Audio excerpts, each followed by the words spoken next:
Assalamualaikum warahmatullahi wabarakatuh. Halo, kembali lagi dengan saya Jihan Fadila di part kedua. Sebelumnya di part ke-1 saya telah menjelaskan mengenai pengertian-pengertian kejahatan. Di part kedua saya tetap akan menjelaskan mengenai kejahatan. Kejahatan apabila ditinjau dari dalam sampai intinya, dapat diketahui bahwa kejahatan merupakan bagian dari perbuatan-perbuatan yang bertentangan dengan kesusilaan. Adapun definisi-definisi yang berkaitan dengan kejahatan antara lain, yang pertama, suatu perbuatan antisosial yang melanggar hukum atau undang-undang pada suatu waktu tertentu. Yang kedua, suatu perbuatan yang dilakukan secara sengaja. Yang ketiga, suatu perbuatan di mana diancam dengan hukuman atau suatu perbuatan antisosial yang secara sengaja merugikan serta mengganggu ketertiban umum dan dapat dihukum oleh negara. Lanjut, dalam kriminologi sendiri membagi kejahatan atas dua perspektif. Yang pertama, kejahatan dari sudut pandang hukum atau a crime from the legal point of view.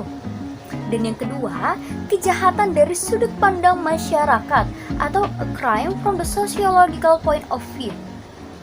Kita bahas kejahatan dari sudut pandang hukum terlebih dahulu.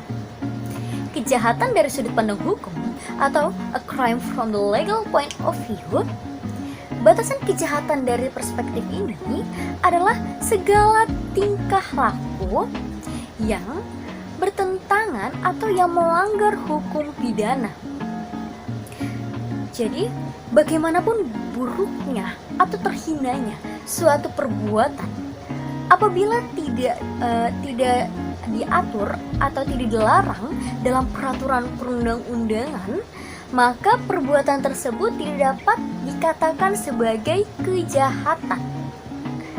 Maka dari perspektif ini, dari sudut pandang ini, perlunya memperhatikan penerapan asas legalitas sebelum menetapkan seseorang bahwa ia telah melakukan suatu kejahatan. Contohnya apa? Contohnya, kita misal ada seorang siswa yang mencontek jawaban temannya secara keseluruhan bahkan tanpa seizin temannya. Meskipun perbuatan ini sangat buruk, tetapi perbuatan siswa tersebut tidak dapat dikatakan sebagai kejahatan. Mengapa? Karena perbuatan mencontek tidak diatur hukumannya dalam peraturan perundang-undangan pidana yang berlaku di Indonesia. Meskipun dalam norma-norma yang hidup di masyarakat menganggap bahwa perbuatan mencontek tersebut sangatlah buruk atau sangatlah terhina, namun sekali lagi dari perspektif hukum, perbuatan tersebut tidak dapat dikatakan sebagai kejahatan karena tidak bertentangan dengan peraturan perundang-undangan.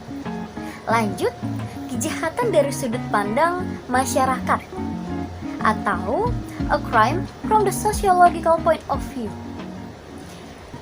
Batasan kejahatan dari perspektif ini, dari sudut pandang ini, bahwa yaitu segala perbuatan yang bertentangan dengan norma-norma yang masih hidup di dalam masyarakat atau norma-norma sosial yang masih hidup di dalam masyarakat. Contohnya, semisal ada seorang muslim yang meminum alkohol. Kemudian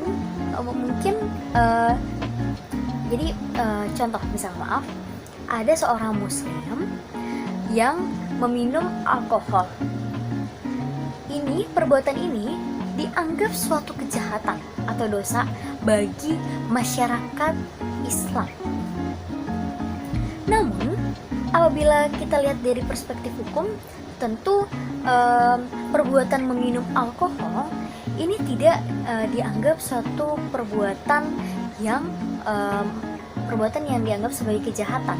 Namun berbeda jika melihat dari sudut pandang masyarakat bahwa perbuatan tersebut ya merupakan perbuatan kejahatan atau dosa. Jadi, kejahatan ini bukan termasuk ke dalam peristiwa hereditas atau bawaan sejak lahir, maupun kejahatan bukan termasuk perbuatan yang menjadi bawaan secara biologis. Mengapa? Karena kejahatan dapat dilakukan oleh semua orang, baik wanita maupun pria, baik tingkat pendidikan yang rendah atau yang tinggi.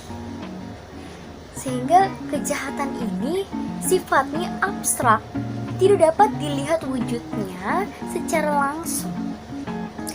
Karena kejahatan hanya dapat diketahui dari akibatnya saja, teman-teman.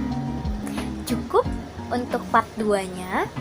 Nanti pada part 3 akan saya jelaskan mengenai faktor-faktor penyebab terjadinya kejahatan serta faktor-faktor pendorong terjadinya kejahatan. Terima kasih telah menonton. Silahkan mengklik part ketiga untuk pembahasan lebih lanjut. Sampai jumpa.